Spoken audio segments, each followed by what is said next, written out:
afternoon, ladies and gentlemen. We begin with fast-moving developments across the Middle East, where regional tensions continue to escalate, casting a shadow over global markets, energy security, and geopolitical stability.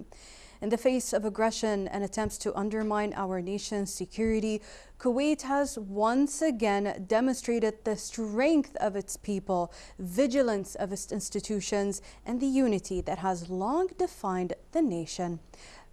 Citizens and residents alike stood together with calm determination and unwavering resolve, embodying a spirit of solidarity that transcends backgrounds and origins. As the country confronts these challenges, Kuwait remains steadfast, protected by Allah the Almighty, the dedication of its armed forces, the wisdom of its leadership, and the collective resilience of all who call this land home. Today, the story is not only one of confronting aggression, but also a nation united in safeguarding its sovereignty, security, and future. From the Strait of Hormuz, one of the world's most critical maritime corridors, to intensified diplomatic efforts led by Pakistan, the trade of hostilities between Iran and the Israeli occupation, to the proposed peace deal between the United States and Iran, the situation remains fluid with far-reaching implications for both the regional and international community.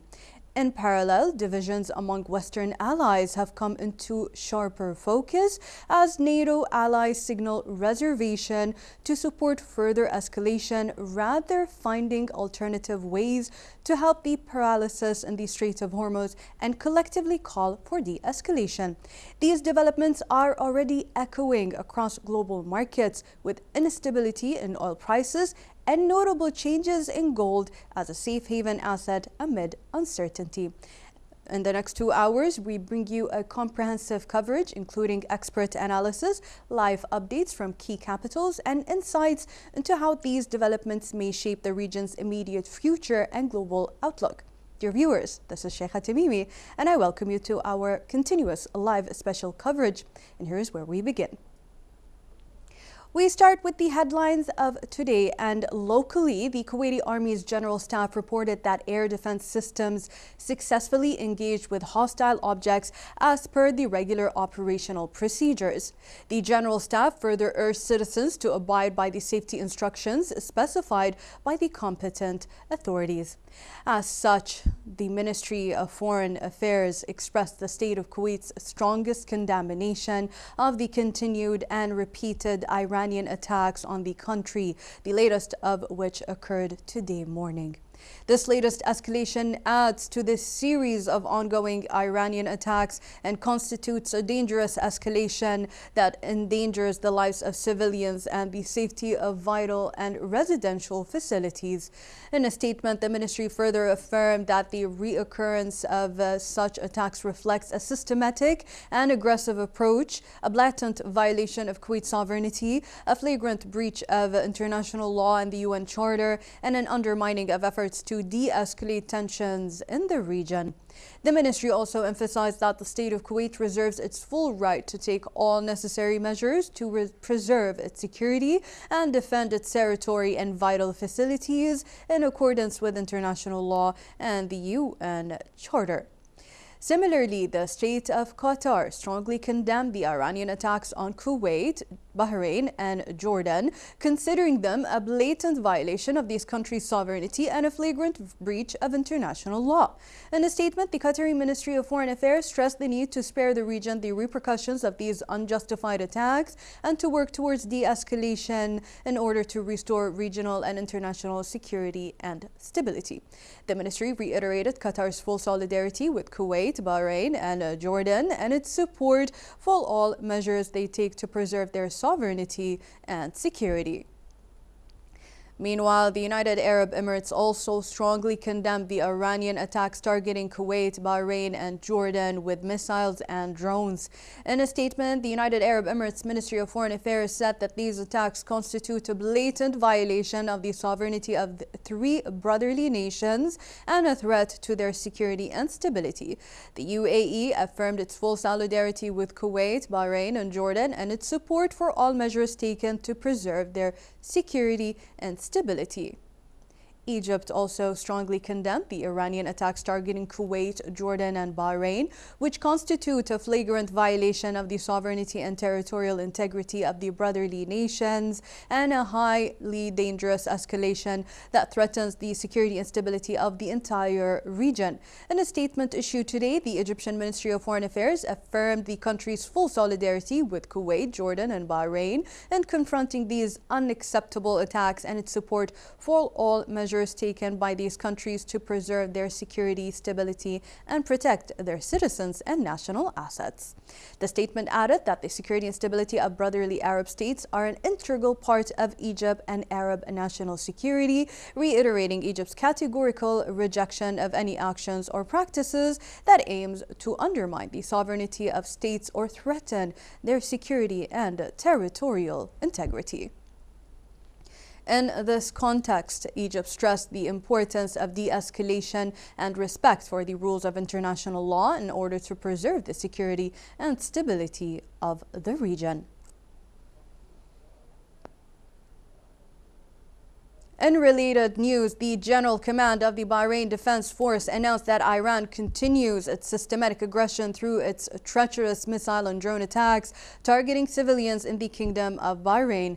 In a statement, the General Command explained that with unwavering resolve and high combat readiness, the Bahrain Defense Force's air defense systems intercepted and destroyed a number of these treacherous Iranian aerial attacks. Earlier, the kingdom activated warning siren system across Manama as the Ministry of Interior urged both citizens and residents to keep their vigilant for their safety and rely on official sources for news.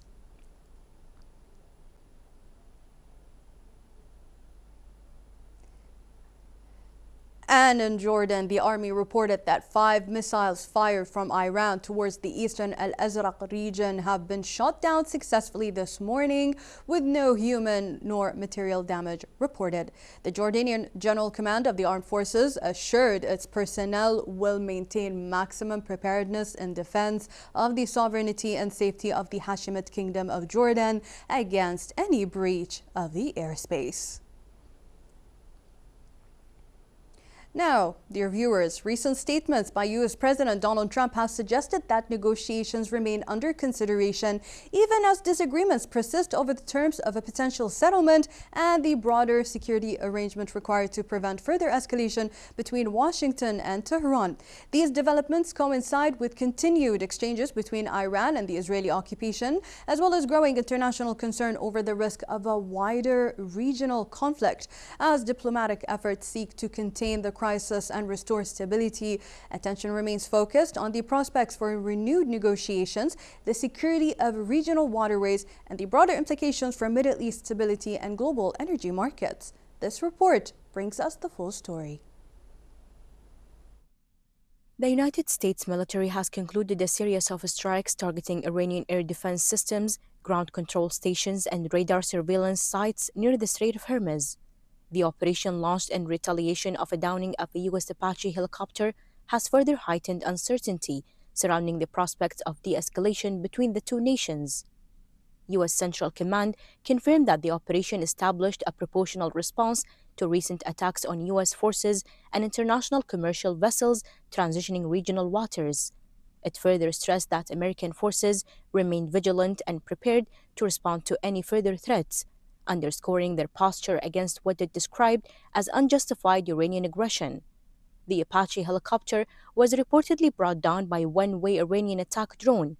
U.S. President Donald Trump stated that the two pilots on board were uninjured, while affirming that Washington would respond to the incident. Diplomatic efforts have so far yielded limited progress. Initial U.S.-Iran talks held in Pakistan in April following the announcement of a 2-week ceasefire failed to produce a breakthrough. Subsequently, President Trump announced an open-ended extension of the ceasefire alongside the continuation of a U.S. blockade, pending the outcome of negotiations one way or the other. In response to the strikes, Iranian officials warned that Tehran's military would not leave an attack or threat unanswered. Iran's Revolutionary Guard later targeted 4 locations, including F-35 fighter jet shelters and a command center at a U.S. base in Jordan, using long-range missiles.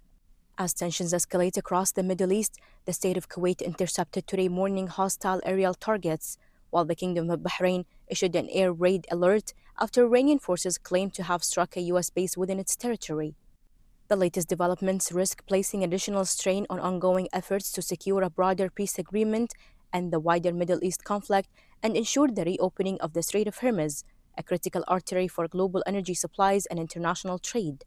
Despite repeated statements by President Donald Trump suggesting that the United States and Iran are close to reaching an agreement, there have been few tangible signs of progress since the fragile ceasefire took effect in early April. The stakes of the conflict extend far beyond the Middle East as rising tensions threaten a vital artery of global trade and energy supplies. World leaders, officials, and international organizations are mobilizing diplomatic channels in an urgent bid to avert further escalation. With concerns mounting over all markets, food security, and regional stability, a coordinated international effort is underway to keep dialogue alive and prevent the crisis from expanding. Here's the latest on the global push for de-escalation. As tensions in the Middle East continue to impact global energy markets, trade routes, and food security, international efforts to prevent further escalation have accelerated on multiple fronts. The United Nations has renewed calls for diplomacy, warning that disruption in the Strait of Hormuz could have consequences far beyond the region. The UN Food and Agriculture Organization stressed that any prolonged interruption to maritime traffic through the strategic waterway would pose a serious threat to global food security, underscoring the importance of keeping international trade routes open and stable. In Europe, diplomatic and legal measures have been deployed in support of the freedom of navigation and regional stability. The European Union announced sanctions against 2 Iranian individuals and 1 entity accused of actions that threaten safe passage through the Strait of Hormuz, describing the protection of international shipping lanes as a matter of global importance. The move reflects broader European efforts to reduce tensions while safeguarding international trade and energy flows. Pakistan has emerged as a key mediator in the crisis, building on months of back-channel diplomacy between Washington and Tehran. Pakistani officials have continued facilitating communication between the two sides. Prime Minister Shahbaz Sharif recently announced that discussions had produced an agreement aimed at reducing tensions and opening the door to further dialogue, highlighting Islamabad's growing role as a bridge between regional and international stakeholders.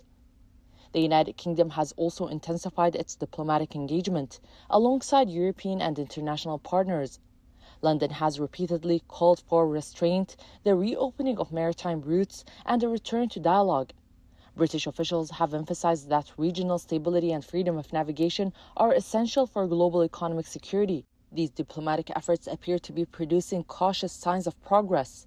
Recent announcements indicating a reduction in military operation have helped ease immediate concerns in global markets, leading to a decline in oil prices after weeks of volatility. Nevertheless, international leaders continue to warn that the situation remains fragile and that sustained diplomacy will be essential to transforming temporary de-escalation into a lasting framework for regional stability. في ظل الأوضاع الراهنة، معكم اليوم وزارة التجارة والصناعة المعنية في ملف الأمن الغذائي. اليوم نطمنكم بأن الوضع التمويني مستقر تماما ولا يوجد أي نقص في المواد الغذائية الأساسية.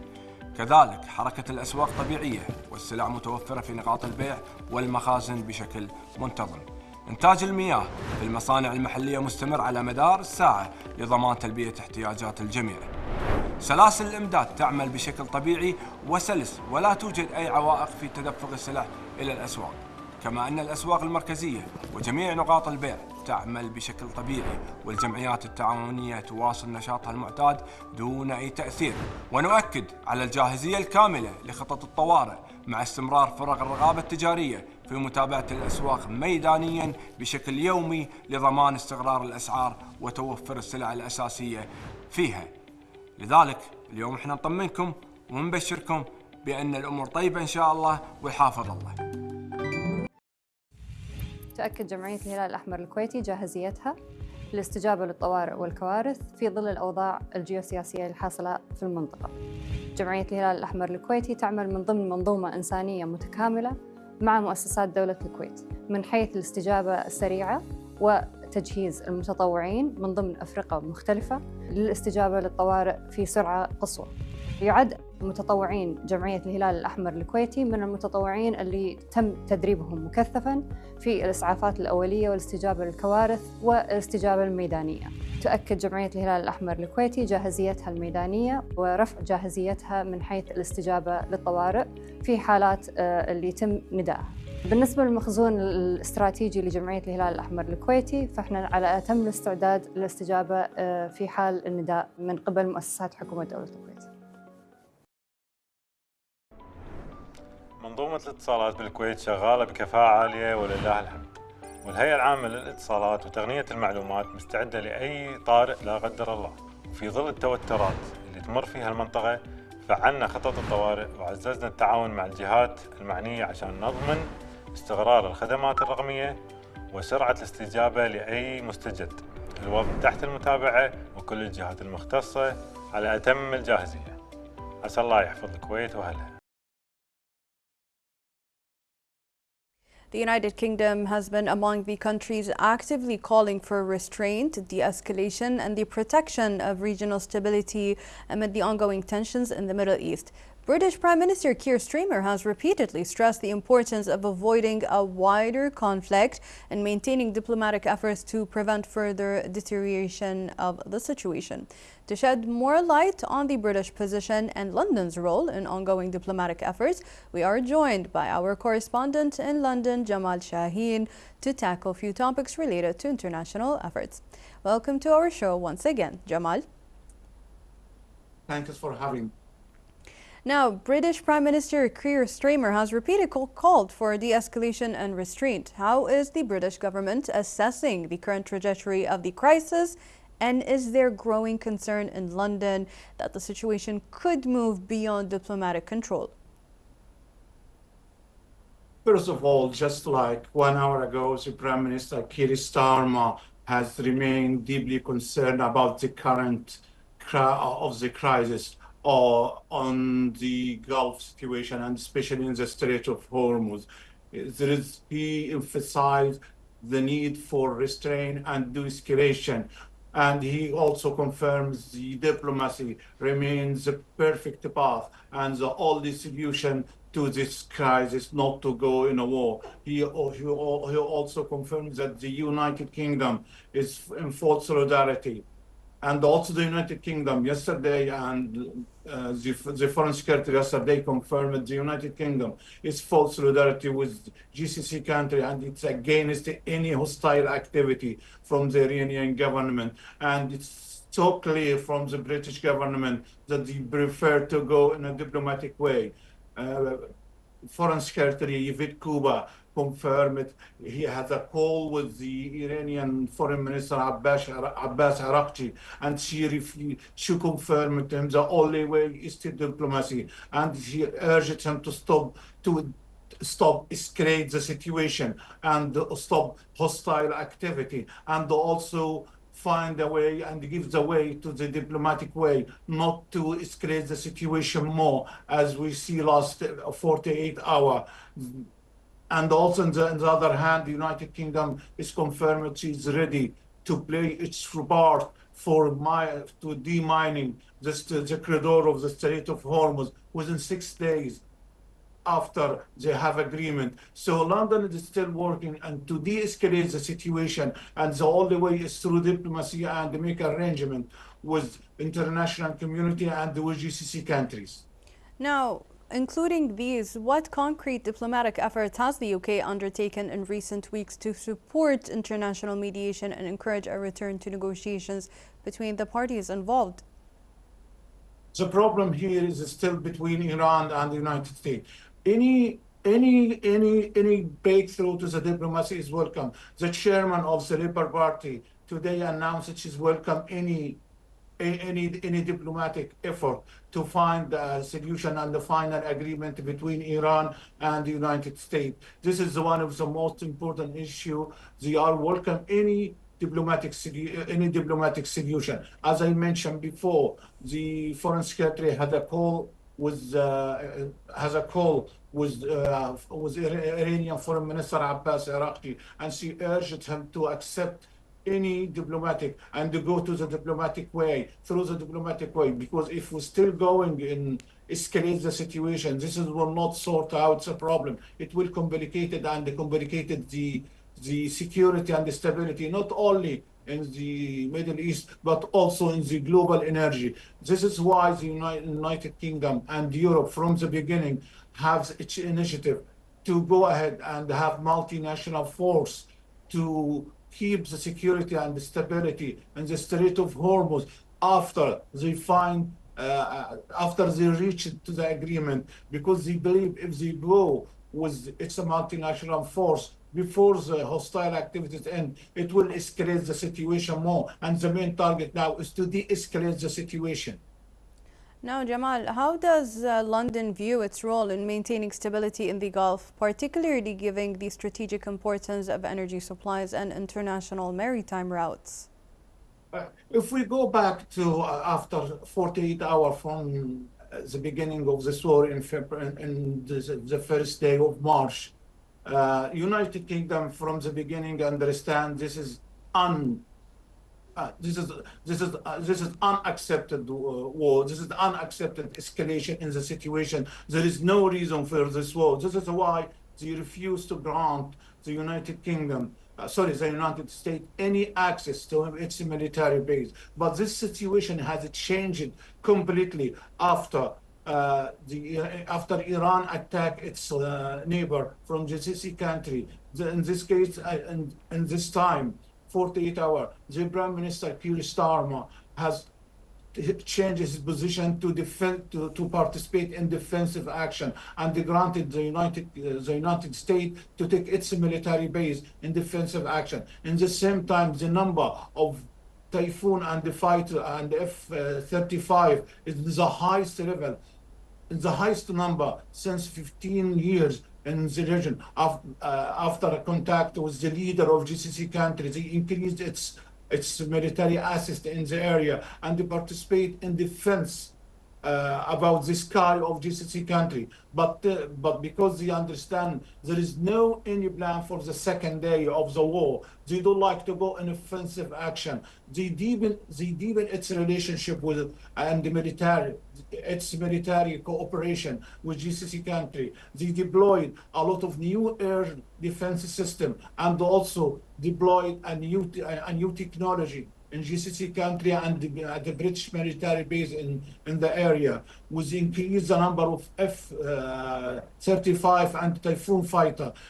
This is the highest number in 15 years. In the same time, they have an initiative in cooperative with France to have a mission to keep the Strait of Hormuz open. After they reach the agreement, they will establish a policing force to escort the shipping and try to protect them from any attack after they have agreement. In the same time, the new cooperation and deploying the new air defense system in many countries is in the highest level, and the United Kingdom is speeded up for the first time since the war to try to protect and keep its relationship with the GCC country, because many times the UK officials confirmed the security and the stability on GCC country is the same security and the stability and the national security of the United Kingdom.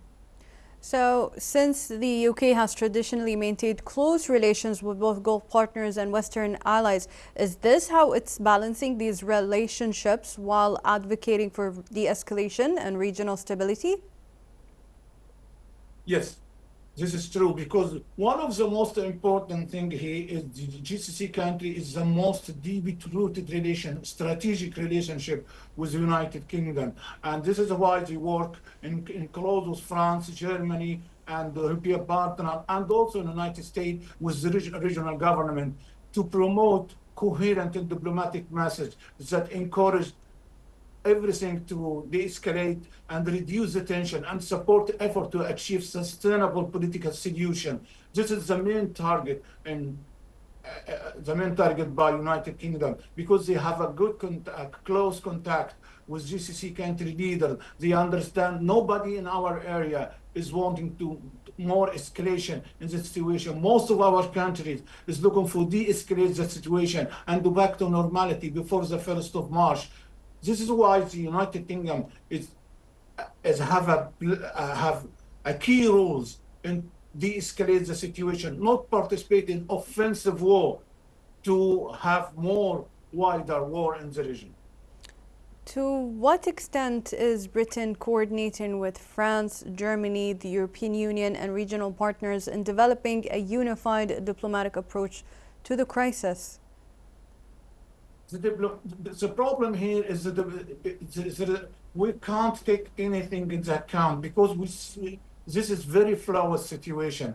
Even now, we have the strikes by Iranian and another strike by United States. So it's a very fluid situation. Nobody can say he playing a role. But the most important thing is they tried with the contact with United States and also with other countries to de-escalate the situation. But the problem is the trust between Iran and the United States is in very low situation. We don't know what's going on. Every 1 hour we have some positive news, and after another hour we have negative news. This makes the situation is very complicated. In the same time, according to many senior officials, the efficiency plan which introduced in the beginning of Donald Trump by Elon Musk when he fired a lot of experts from the State Department and also from many organizations who have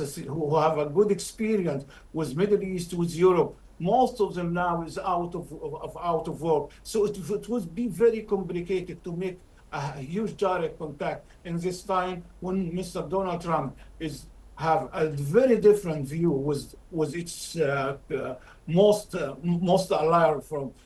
Most people are close to most president and the leader who are close historically to United States, like United Kingdom and France and other. We see what's going on in the NATO member. So it is very complicated to say they have a diplomatic rules, effective or key rules, because the situation is only by Iran and the United States. In the same time, they have a good contact with the Pakistani government to try to facilitate as much as they can to go through for any deal to stop the war and finalize an agreement to back to the normality. In the same time, on the other hand, they working with many international organizations like IMO, International Maritime Organization, to keep things as it is and back to the normality. They're refusing any or bilateral action by Iran and the United States to change the situation in the Strait of Hormuz and keep one of the most important issues is to back to normality and guarantee the free trade through the Strait of Hormuz and refuse any change or any unilateral action by Iran or any tools in the Strait of Hormuz.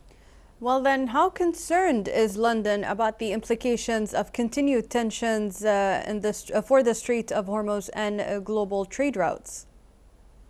This is one of the most important issues. 100 days of the Strait of Hormuz, the strategic storage of from the oil of the international oil is nearly, we have nearly what 2.5 million.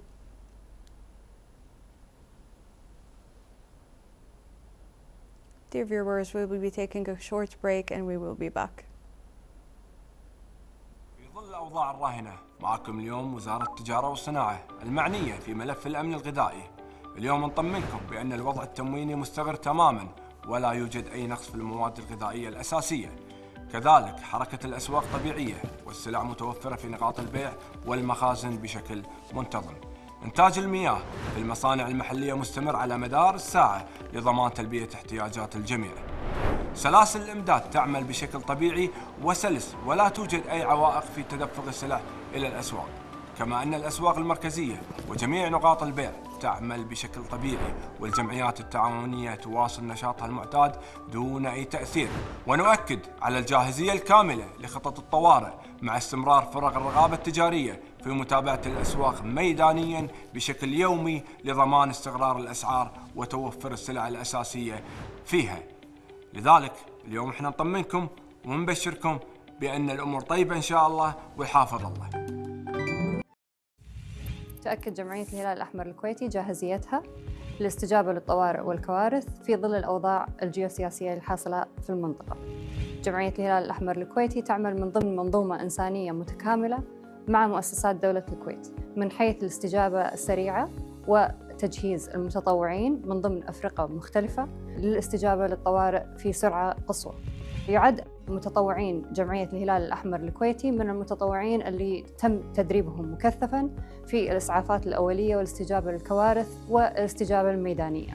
تؤكد جمعية الهلال الأحمر الكويتي جاهزيتها الميدانية ورفع جاهزيتها من حيث الاستجابة للطوارئ في حالات اللي يتم ندائها. بالنسبة للمخزون الاستراتيجي لجمعية الهلال الأحمر الكويتي فإحنا على أتم الاستعداد للاستجابة في حال النداء من قبل مؤسسات حكومة دولة الكويت. We are still connected with our correspondent in London, Jamal Shaheen. And Jamal, before I let you go, I want to ask, looking ahead, what developments will British policymakers be watching most closely in the coming days, and what indicators would suggest that diplomatic efforts are either succeeding or failing?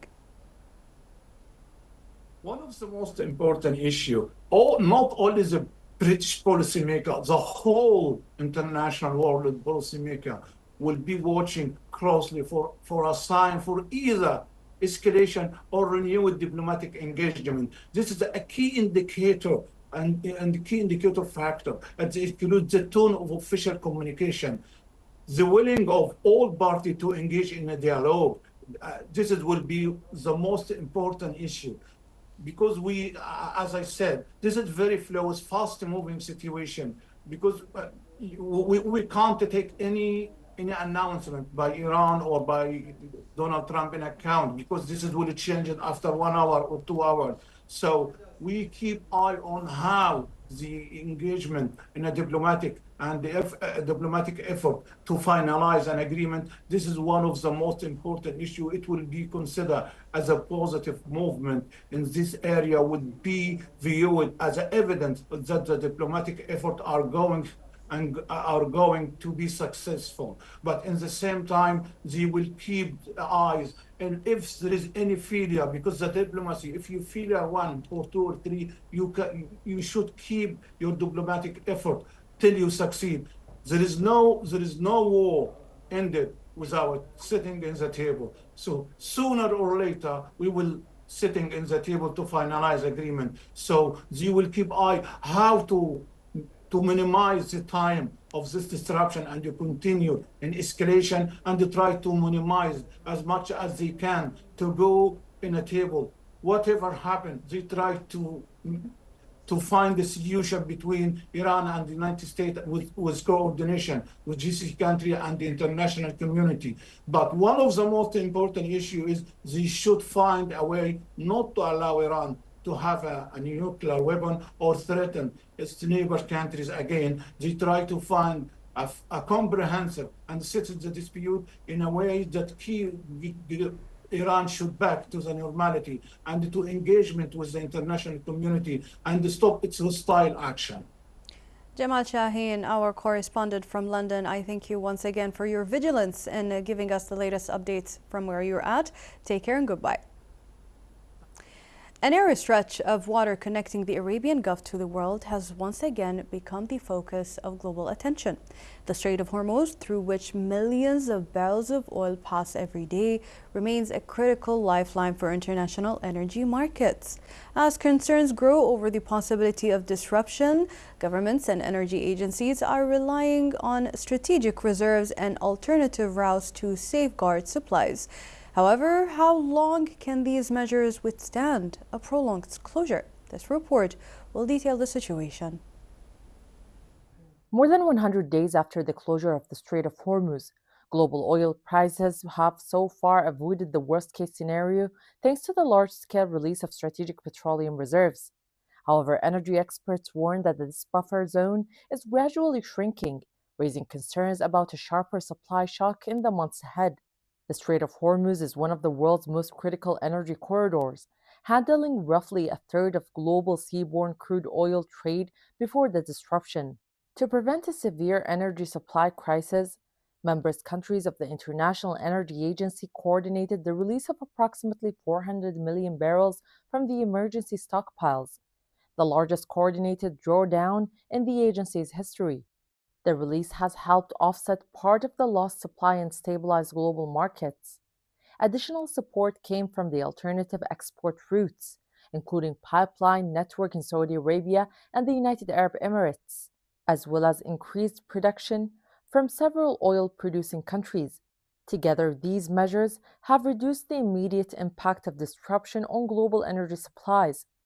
Despite these efforts, analysts caution that the market remains in a fragile position. Strategic reserves were designed as a temporary emergency tool, not a long-term replacement for normal oil flows. As reserve levels decline and floating storage inventories are gradually depleted, the ability to absorb further supply disruption weakens. Experts estimate that without the reserve releases, oil prices could have climbed significantly higher.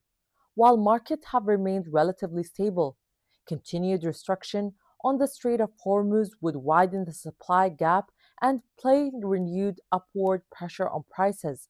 Some forecasts suggest oil could approach or even exceed $150 per barrel if confidence in the restoration of normal shipping routes deteriorates. The implication extends beyond energy markets. Higher oil prices increase transportation and manufacturing costs worldwide, fueling inflation and placing additional pressure on economic growth.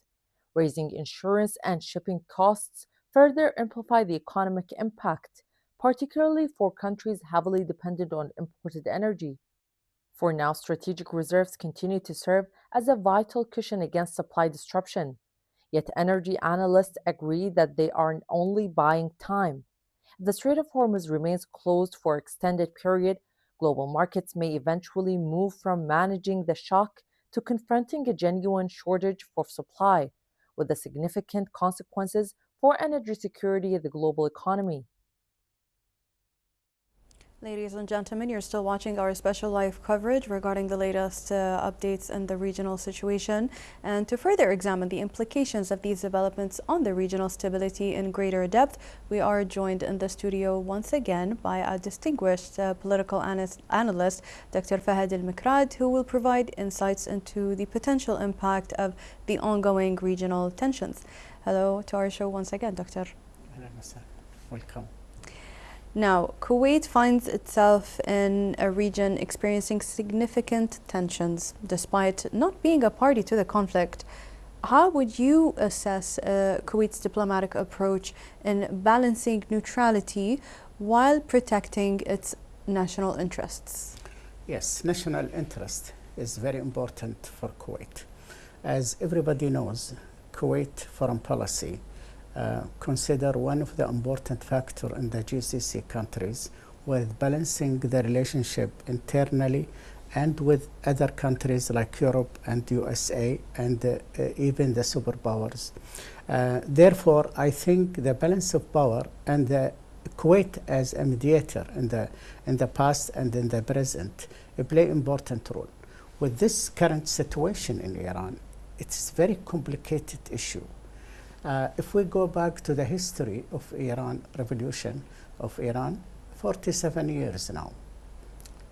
Until this time, we couldn't come in a conclusion why the Iranian is still continuing in the war, in spite that they lose many of their military power. They lose many military soldiers. They're losing every day, and they don't care about losing. Economically, they are suffering for the last more than 2 months now, since the USA starting the war against Iran, and they don't come to middle point to reach a solution. Pakistan play important role nowadays. Kuwait will not hesitate to play very important role in between USA and Iran. Iran didn't ask even the GCC to help. They asked Oman, and Oman play important role, and eventually Iran ignored the Oman effort to come to conclusion. So we are really victim, like the people of Iran. The whole world is hostages, by Iranian to not deal with this kind of regime. And by themselves, they don't come to a conclusion in Iran.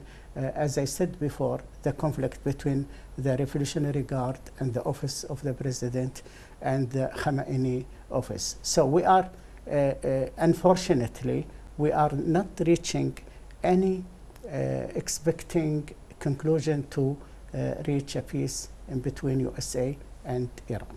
But do these current circumstances create an opportunity for Kuwait to revive its traditional role in de-escalation efforts, since historically it played the role of mediator during regional crises before? I think so. Kuwait have a good relationship, even before the war. Have good relation with Iran, have very good relation with the USA. Iran didn't ask any of the GCC country, only Oman. They trust Oman, unfortunately, among the GCC countries. Okay, which fine. Oman also member of the GCC countries. The questions, why Iran don't come to a common ground to make solutions? If we look at the level of balance of power, it's not in favor of Iran. It's in favor of USA. So why? Why the Iranian insist? Because Iran is talking in military voice. It's not in diplomatic way. And we know that the uranium now, it's the big issue for the Iranian, as important for them to come and to reach atomic bomb, to threat the neighborhood here. And for USA, it is a must that Iranian should get rid of the uranium. So there is no middle point in between. That's why we'll continue this conflict going on as long as the Iranian government didn't reach solution inside Iran and don't reach solution with USA. Going back to Kuwait and its foreign policy, though, Doctor, to what extent does its foreign policy today reflect a strategy of preventative diplomacy rather than reactive diplomacy? Okay. Diplomacy is available.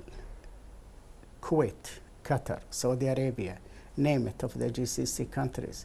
But again, the problem with the Iran is not coming to give initiative. They're not willing to listen. Yes, they are not willing. Why? Because the main concern is the uranium, and the uranium must be in the hand of Iran. That's why even the office of the president, he keeps saying that we should be united in Iran. What that mean? That means they are having conflict inside Iran. Who's the victim? The people of Iran. So I think if they don't reach with the Pakistani help as a mediator and with the encourage of the GCC countries as a neighboring hood for the Iranians, I think solution is far away to reach, at least in the present time. Well, at least in the present time, how can Kuwait maintain strategic partnerships with major international powers while avoiding direct involvement in these regional confrontations? How can we maintain our cooperation? As you remember, Kuwait, many countries, including the superpower and the Security Council, condemned the Iranian attack on Kuwait and other GCC countries. Kuwait have a very good relationship with the superpowers, the 5 countries in the Security Council. And they keep repeating that Kuwait should not be a country where the USA attacking Iran. And Kuwait repeatedly say it more and more. They ignore this and they attack again. You know, we remember the last few days they attack the airport, they attack civilian bases, and they don't come to a common ground. And that's why the Iranian insists that uranium must be in the hand of Iran. And that's the focal point for the Iranian, that they will not release this uranium. And that's why Trump trying to give time and time. But I think in the end, the war would be starting again against Iran. Since the situation is still shrouded with uncertainty to some extent, in your assessment and analysis, what are the most significant political challenges facing Kuwait if regional instability persists for an extended period? Fortunately, we have our leadership here and our government. They're taking this issue. It's very important how to deal with this issue, you know, by discussing this with the allies of Kuwait and with the GCC countries to reach any kind of solutions. At least they should target civilians in Kuwait or in other GCC countries. Okay, Iran have interest with China, with North Korea, with Russia. Also, GCC have interest with other countries. So they cannot forbidden countries whom they have sovereignty of their land to not cooperate with other countries. So, and we hear today that they attack also Jordan. And so the Iranian try to expand, you know, the war with neighbors and with the, Jordan, just because they want to stand in alert and make their people that they are under war, and they're processing that they can get advantage of the time to rebuild their military bases. Although Kuwait is not directly involved in the conflict, as well as Bahrain and even Jordan, regional escalation inevitably raises security concerns. How prepared is Kuwait to manage potential spillover risks, in your opinion? I think so far Kuwait did all the measurement to protect the people, to protect all the government bodies, and trying to come with solutions, you know, always trying to use the diplomatic solutions. Unless USA come with a solution with Iran, otherwise it will reflect all countries. As I said, now GCC countries nowadays, they are well prepared for any consequences that is coming near the future. It's comparing when in the beginning of the war, before 2 months ago, okay, it wasn't the GCC expecting that the Iranian will attack, you know, the Arab neighbors countries, including GCC and Jordan. Now the GCC is ready to protect and have the right, according to the United Nations Security Council Article 50, that they have the right to respond in the time, in any time that they want to respond against this attack. Therefore, I think the GCC countries now is more ready to protect and to retaliate if they want to in the time that they choose. Are there any lessons Kuwait can draw from previous regional crises regarding national resilience and crisis management? Yeah, if we look to history, Kuwait, even in the 90s, during the war, Iraq war in 1980, Kuwait was having experience how to protect even their navies, their oil tankers, when they left Kuwait port to other port. So I think they have not only diplomacy, they have also the tools, military tools. Although we are defense country and not attacking country, but according to the Article 50, Kuwait can protect themselves with the help with allies and GCC countries. A lot of political analysts are saying intelligence sharing is important between allies. But how important is it, as well as security coordination among GCC states in periods of heightened regional tension? And this has happened in the last few weeks. How many accidents come inside internally, and Kuwait captured them, and also in Bahrain happened, and in Saudi Arabia happened. And then this is because coordination and cooperation among GCC countries. See, the problems with Iran, as I said it, the international relations among nations, they couldn't respect diplomacy. They consider themselves as a superpower. Even before they get the nuclear atomic bomb, they still think that they are a big country and they have the right to demonstrate their right against any country in the region, which is they did the mistake in Syria, they did it they mistaken in Lebanon, and still in Lebanon mixing cards with Israel and Lebanon. And that's why we couldn't reach a solution even in Lebanon with the conflict of Hezbollah and Israel. So Iran is mixing cards in neighboring countries and trying to make the USA, slowing attacking Iran, and their thinking of that is wrong, because what they do is damaging relations with the neighbors countries, and they will not reach a military solution. That's far from the Iranian thinking that they can reach a military solutions. It is a diplomacy solution only, and not war. Since modern warfares and modern conflicts are differing greatly than the traditional wars that happened in the past, are they increasingly blurring the lines between military, cyber, and economic welfare? Mm-hmm. And how should Kuwait prepare for these evolving threats? I think, as I said, Kuwait took all measures, although Iran expectation attack.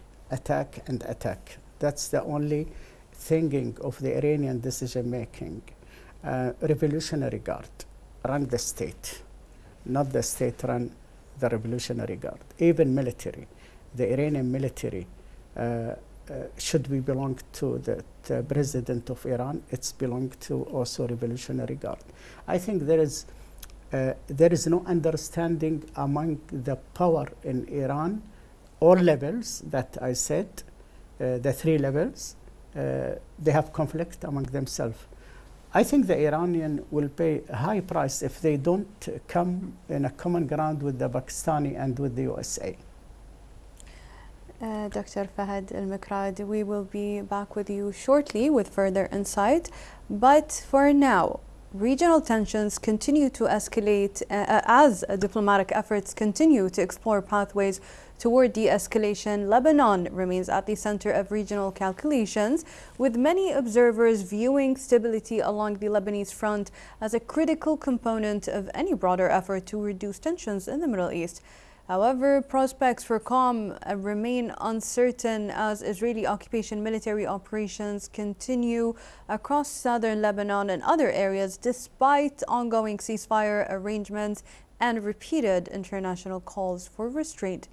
Recent Lebanese officials have accused the occupation of carrying out thousands of airstrikes since the announcement of a U.S.-brokered ceasefire framework, while humanitarian concerns continue to grow amid renewed displacement, infrastructure damage, and mounting pressure on affected communities. Let's follow for more in this report. Despite global calls for de-escalation, Lebanon continues to suffer from ongoing airstrikes on its southern parts, which caused the martyrdom of thousands of people and displacement of thousands others. In the past 24 hours, the Israeli occupation intensified attacks against Sur, Nabatiyeh, and Bint Jbeil, with airstrikes and artillery shelling of several villages. The deadliest attack targeted a residential area in the southern city of Sur, whereas Lebanon's Civil Defense Directorate reported 2 of its personnel sustained minor injuries when a drone strike hit an area in the town of Sharqiyya. The Lebanese Ministry of Public Health announced the martyrdom of 11 and the injury of 44 others in occupation airstrikes on the city of Sur alone, with the United Nations warning of deteriorating humanitarian conditions and calling for the protection of civilians and health workers. Moving to Lebanon, where the humanitarian situation is deteriorating in Tyre, in the South Governorate and surrounding areas amid repeated displacement orders and continued strikes. Our colleagues on the ground tell us that many civilians, including residents of Tyre, people living in Palestinian refugee camps, and people displaced from other parts of southern Lebanon remain in the area. The displacement order issued by Israel today for the entire city of Tyre, including all neighborhoods and Palestinian refugee camps, will affect nearly 44,000 people, many who were already displaced. Meanwhile, attacks continue to affect healthcare. Yesterday, an airstrike near a Lebanese Red Cross center in Tyre reportedly killed 5 people and injured 8 others, including 4 paramedics. We reiterate the urgent need to protect civilians, ensure safe and sustained humanitarian access, and respect international humanitarian law. The death toll from occupation attacks on Lebanon since March 2nd has risen to 3,666 martyrs, with 11,321 others wounded, while more than 1 million people have been displaced. The escalation comes as Israeli occupation issued a warning to residents of Lebanon's Ghassaniyya and Humain al-Fouqa, forcibly displacing Lebanese people from their homes. The violence continues despite a ceasefire agreement reached on June 3rd, following trilateral negotiations in Washington. To provide us with a closer look at the realities on the ground and the political significance of recent developments, we welcome political analyst Rola Thalj, joining us live from Beirut. Hello, Ms. Rola. Hello, how are you? Despite ongoing diplomatic efforts and mediation initiatives, Israeli occupation military operations continue in southern Lebanon. How is the Lebanese political leadership assessing the effectiveness of these international efforts, and what options remain available to Beirut to curb the escalation? Yes, in fact, the effectiveness of these talks it is simply to separate the government and the government stance from the Iranian militia in Lebanon. We all know that the militia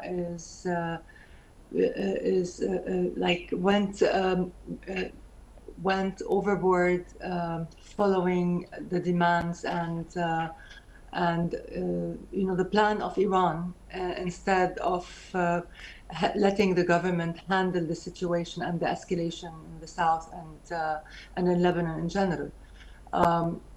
The militia will not accept any settlement done by the government, so we know that those talks are probably preventing the escalation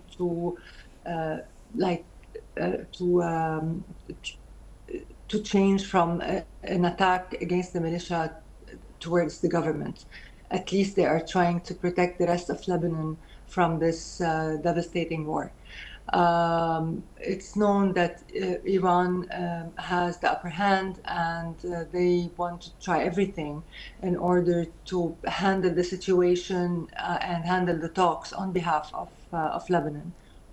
Well, and they're doing their best. They're keeping the escalation going on until probably the U.S. accepts to hand them Lebanon as a reward in this probable nuclear deal if it happens. Well, the continuation of negotiations and ceasefire discussions are linked to a complete halt of occupation hostilities.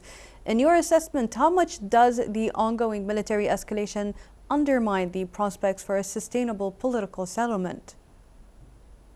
No, it is obvious that this war will not stop before we admit to sign peace with the occupation. There will be an occupation of the south until the militia of Iran accepts to hand the rest of its weapons and dissolve the militia as such and just turn itself into a political party. Until then, the occupation will continue and the escalation will continue as well. We are all aware of that. The government is trying to take back the initiative and control the narrative and control the talks, the negotiations. But you cannot give what you don't have, and the government does not have a strong say in whatever Iran and its militia wants to do in Lebanon. So it's just like a vicious circle we're in, and I don't see how it will, negotiations or diplomacy would help stopping this ongoing war. Lebanon continues to face the dual challenge of maintaining stability while dealing with security developments in the south. To what extent could the current escalation affect Lebanon's political and economic recovery efforts? I think we are already at the bottom of all this. It's not the first war, this is the second time, and Lebanon has suffered a lot of setbacks, especially after the 2019, the bank bankruptcies, and we are suffering not only from the occupation or the Iranian occupation or this ongoing war. We are suffering a very, very corrupt political apparatus that destroyed the economy of Lebanon, destroyed the will to destroyed the population, destroyed us as a nation. And until further notice, until this war stops and a settlement is found and reached, then I think the Lebanese people should start with their friends in the Arab world and elsewhere, should start thinking seriously to create a new political system that prevents in the future corruption and so on. Everything that we've been going through has to stop. Otherwise, I don't think Lebanon will recover anytime soon. Well, President Joseph Aoun has emphasized that dialogue rather than military action is the path toward long-term security. Do you see sufficient regional and international support for this approach, or are military calculations still dominating the scene? In my opinion, as long as the Iranian regime is breathing, there is no solution in Lebanon. And this war, the escalation, will continue until the occupation, manages to create a new reality on the ground, until they probably destroy the Iranian militia. And this is going to be costly even more. We have almost 80 villages in the south completely destroyed, and nothing would stop them from destroying and invading the rest of the cities, arriving to Beirut. So we are well aware of that, and the government is aware of that, and they're doing their best to convince Iran's militia to surrender the weapons and to come to the table to negotiate probably a role for them in the political scene. And obviously, they're not listening, and obviously, Iran invested in those people so much and for so many years, for decades, and Iran saw its empire taken from it, taken from her, whatever, after the fall of Syria and now Lebanon. It's too much losses. And Iran will do everything to keep us hostages of its regime, because we are a very strategic country and strategic investment it made on the Mediterranean. So I don't see this war ending, escalation ending anytime soon. On the contrary, I see it even going further. And again, as long as the regime, the actual regime in Tehran is surviving, I think the rest of the region will be at risk of escalations and different kind of wars. Lastly, Rola, Lebanese and Israeli occupation officials are expected to hold further discussions regarding ceasefire arrangements and mechanisms for reducing tensions along the border. What realistic outcomes can be anticipated from these upcoming talks, and what are the key obstacles that could prevent the parties from reaching meaningful progress toward a lasting ceasefire, ones that you haven't mentioned already? I don't think there are any, like the only way out from this mess is for Iran's militia again to surrender its weapons until the last gun. Otherwise, I don't see how whomever went on for 3 years of ongoing wars, I don't see the occupation accepting anything less than total disarmament. Political analyst Rola Telj, I thank you very much for your valuable contribution and for shedding light on the political, security and humanitarian dimensions of this evolving situation. We appreciate your time and expertise. And now we're back with our guest in the studio, Dr. Fahad Al-Mikrad.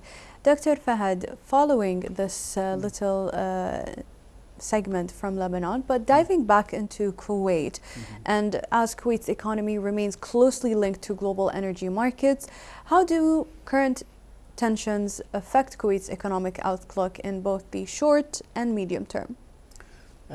I don't think, okay, it might in a certain extent, but for longer plan that the Kuwait government made, I think it will be keeping the energy and the oil supplies to the customers still going on.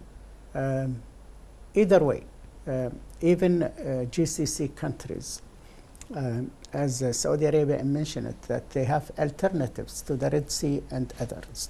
We are hoping that Hormuz, Strait of Hormuz will be open for everybody. This is international law control.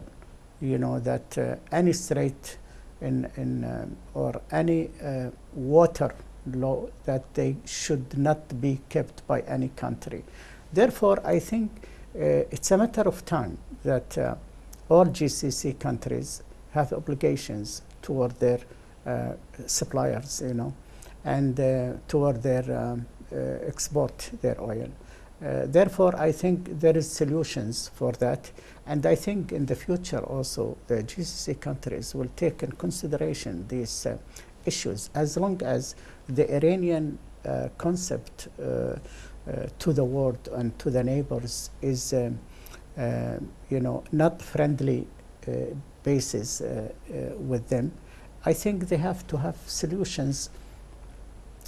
Not only through this Strait of Hormuz, which is controlled by Iranian government, but with the help of allies. And as I said earlier, during the 1980s until 1988, during that war between Iran and Iraq, Kuwait managed. The tankers was passing through smoothly. Iran cannot control GCC economy.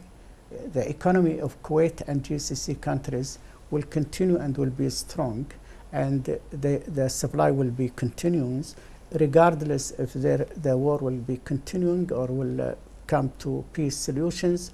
But again, for the future, I don't think the neighbor of Iran, not only GCC, even Turkey, even Armenia, Azerbaijan, I don't think they will trust Iran in the Middle East. Because what we saw and the other countries saw from Iran is it's not Iranian policy, or not fair for Iranian policy to treat the neighborhood, and they don't take in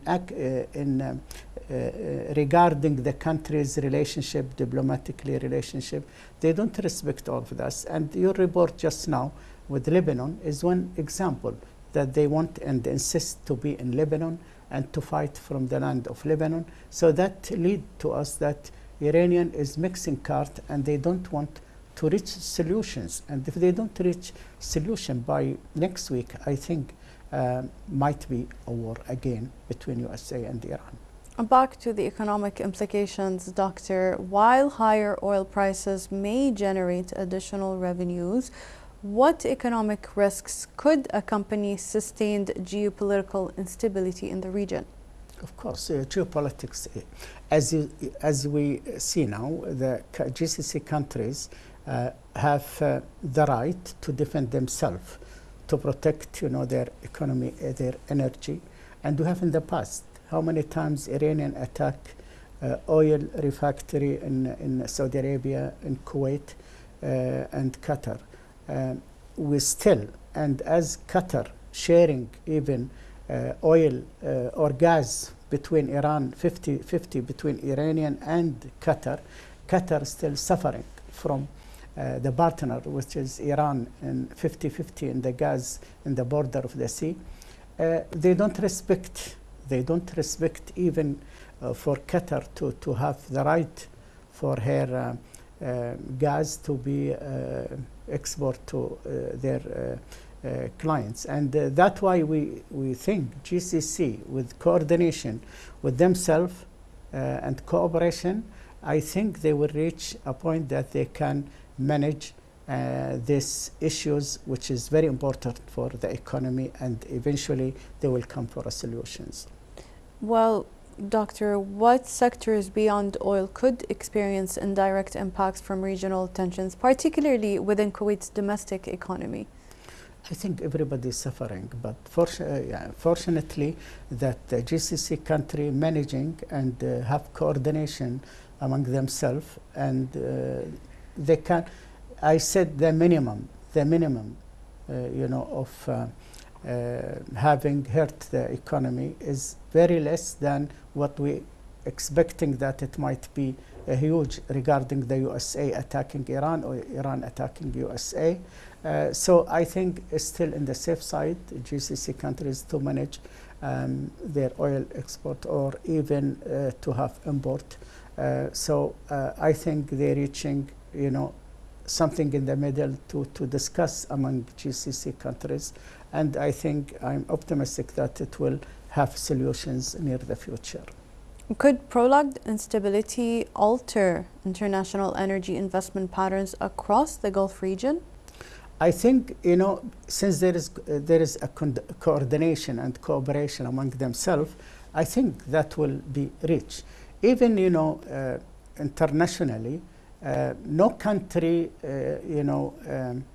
claims that they couldn't get their export or onboard from Kuwait or any GCC countries to other nations. So, so far, they are on the safe side, unless if the USA attack Iran and Iran will say, I will destroy the GCC countries.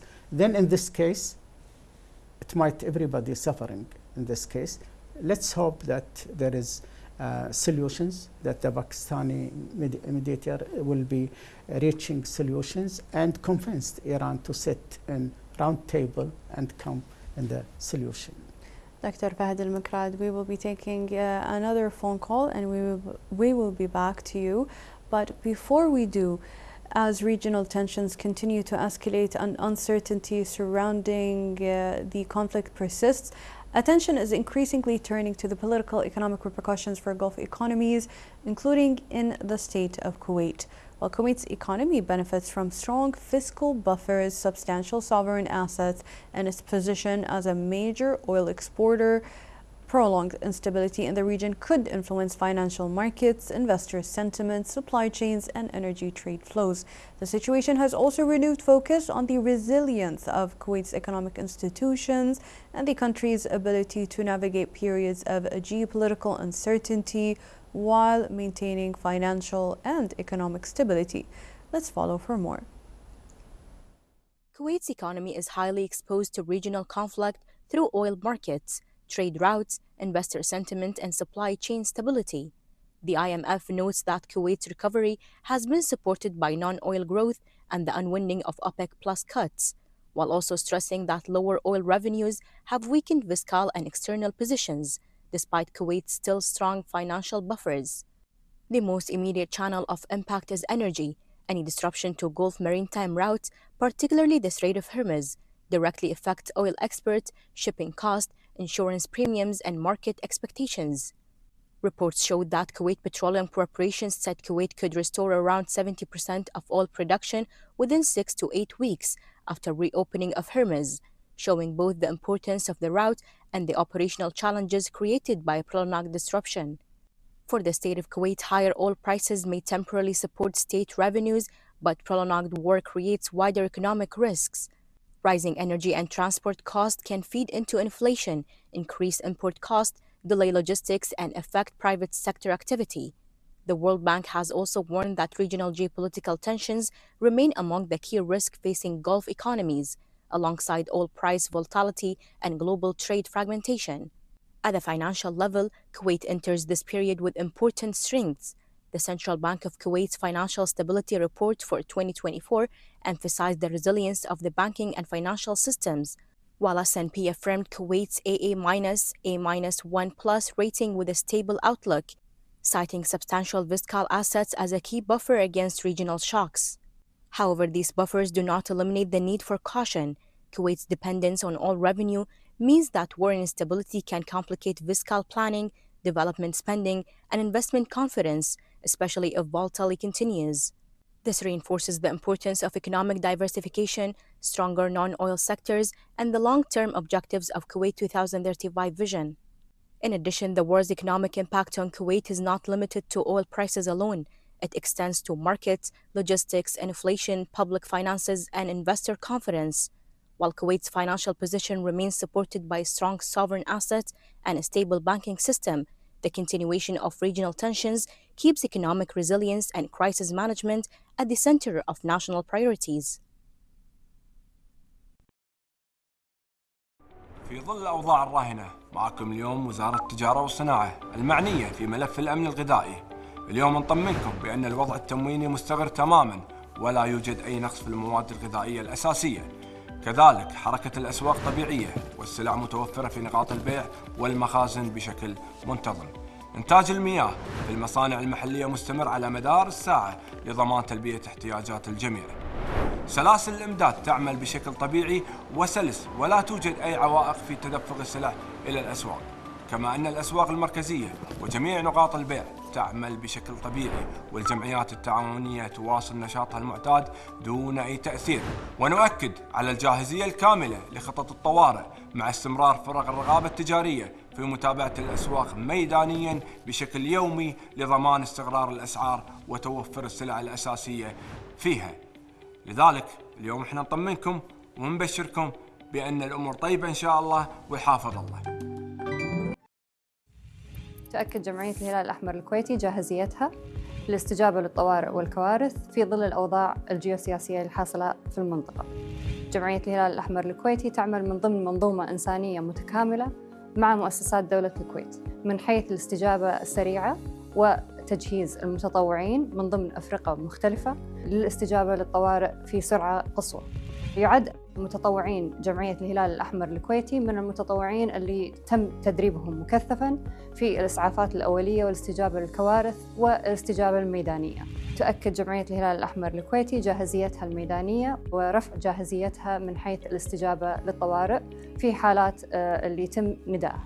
بالنسبة للمخزون الاستراتيجي لجمعية الهلال الأحمر الكويتي، فإحنا على أتم الاستعداد للاستجابة في حال النداء من قبل مؤسسات حكومة دولة الكويت.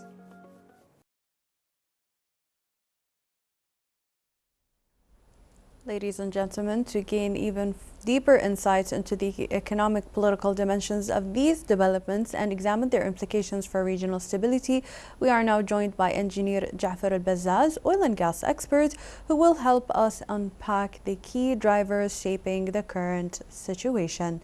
Engineer Jafar, welcome to our show. Hello. Hello.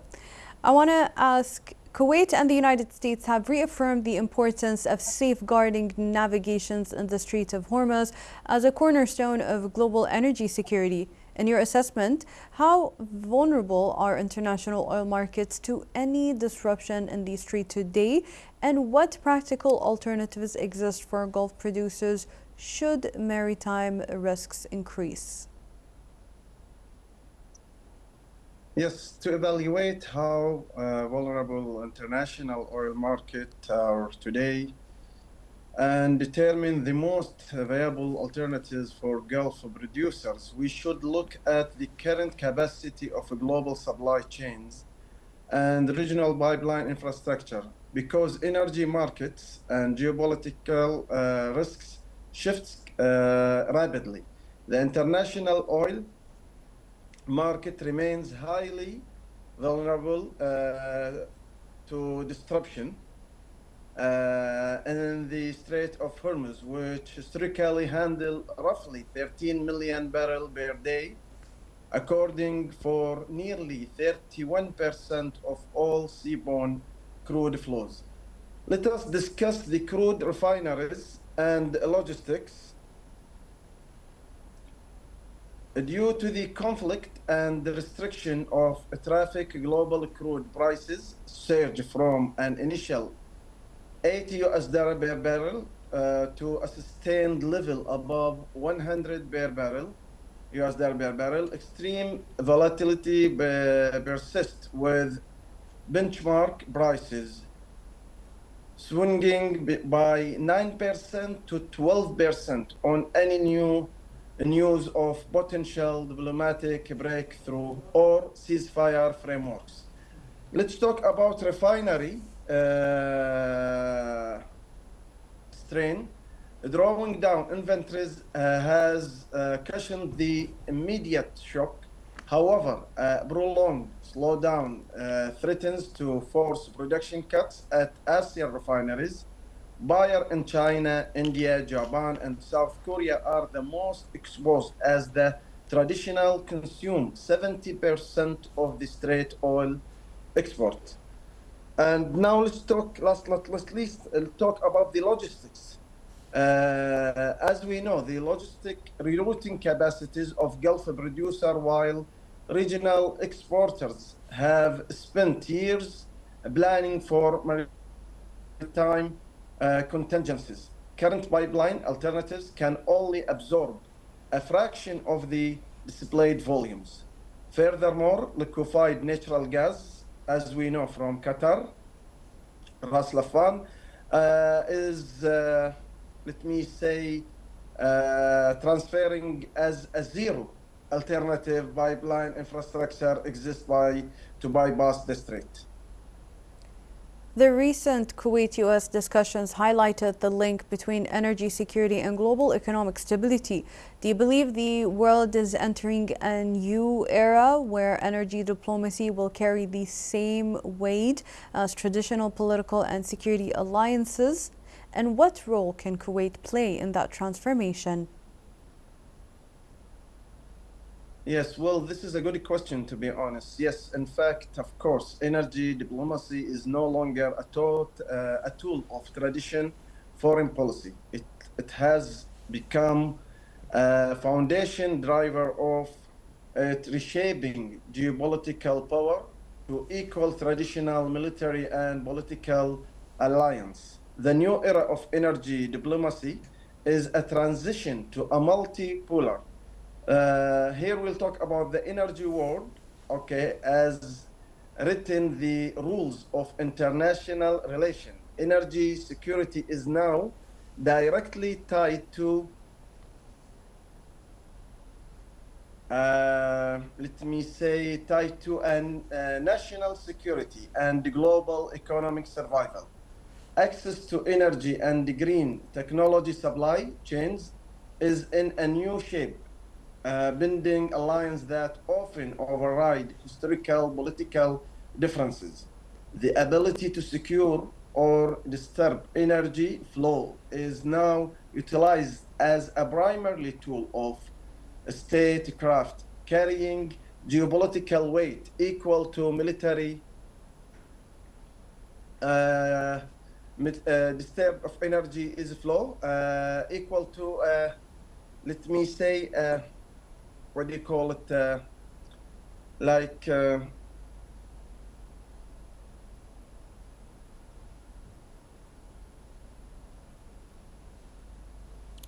engineer. Military, determined. I want to move. I want to move on to the next question, if you don't mind, Engineer. The International Energy Agency has described the current disruption as the largest energy shock on record, while oil prices have nearly doubled within a matter of months. From your perspective, what distinguishes this crisis from previous energy shocks witnessed by global markets? Well, as the conflict can you repeat your question again? Because I didn't hear it well. Sorry.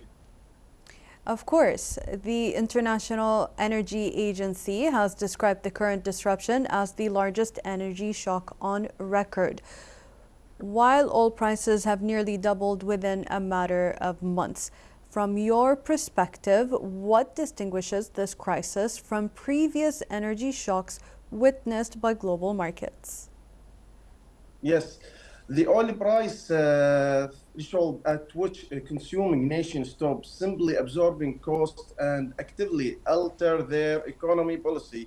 Historically, it's between $100 and $120 per barrel, an immediate tax on consumers, causing a measurable shift in government, central banks, and corporate strategy. Engineer Jafar Al-Bazzaz, oil and gas expert, we thank you for your valuable economic input for our live coverage. And now we are back in the studio with our guest, Dr. Fahd Al-Mikrad, political analyst, to conclude on the situation. Dr. Fahd, how would you evaluate the level of GCC coordination in responding to regional security and economic challenges? Yeah, those are two factors very important, as you mentioned it, economic and political. I think economically the GCC was succeeded. Politically also, there is coordination and cooperation among the GCC countries. You know, the GCC countries, governments and citizenship, they don't really worried about the government how to deal with this crisis. It's not the first war in the region. This is almost the fourth war exists in the region, in the Gulf region. I think we get used to kind of this war. Our governments and GCC governments, they have experienced such wars before. And I think we are managing, you know, as you can say, even on the street, the people, they don't afraid anymore, or they don't, because they know the Iranian trying to extend the war, while the USA want to have end of this war, and as well GCC countries, they want to see ending of this war with the help of Pakistan as the mediator. I'm sure it will be ended soon. Looking at the broader Middle East, are we witnessing a temporary crisis, or a temporary prolonged crisis, or a deeper transformation in the regional balance of power? No, I think it is just currently temporarily war, and even they include Jordan, but also Jordan is aware of what is going on, and they are ready to fight back again.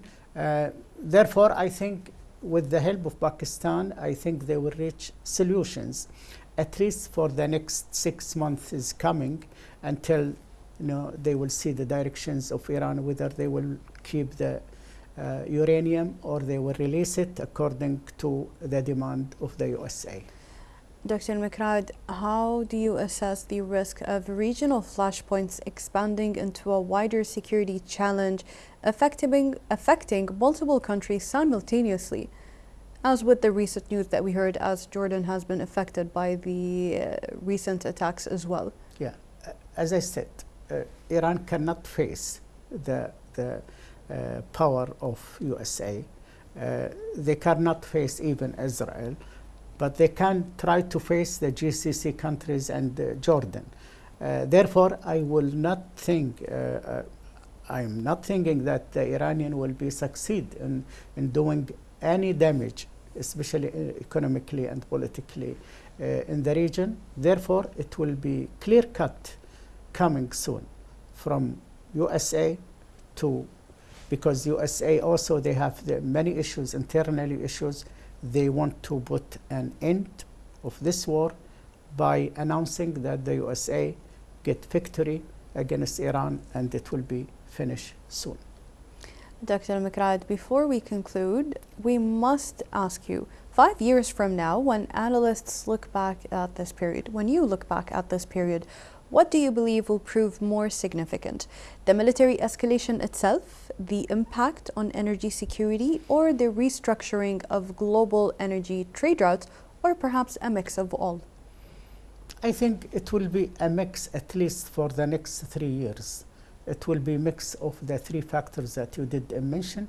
It's not on the hand of the GCC countries or those who are seeking peace in the Middle East, but it is in the hand of the Revolutionary Guard, which still exists in Iran and trying to mix cards in all over the Middle East. And this must be stopped by USA, because they start war and they have to finish the war. Otherwise, it will affect all the whole region. It will be affected. Dr. Fahad Al-Mikrad, political analyst, we thank you for your time and valuable insight once again, and we appreciate you being here with us today. Sure, welcome. Dear viewers, this brings us to the end of our live coverage for this hour. As we conclude, the picture that emerges is one of a region standing at a delicate crossroads where escalation and diplomacy continue to unfold side by side. From the Strait of Hormuz and its global implications to ongoing mediation efforts and shifting international positions, the coming days will be critical in determining whether the path ahead leads toward containment or further uncertainty. For the state of Kuwait, the priority remains clear: safeguarding stability, maintaining operational readiness, and ensuring the continuity of essential sectors amid a rapidly evolving landscape. Meanwhile, as global markets react and diplomatic channels remain active, one constant endures: the urgent need for de-escalation, dialogue, and a collective effort to preserve security in a region whose stability is vital not only to its people, but to the world at large. We will continue to follow developments closely and bring you the latest updates as they unfold. Thank you for watching. Stay safe and goodbye.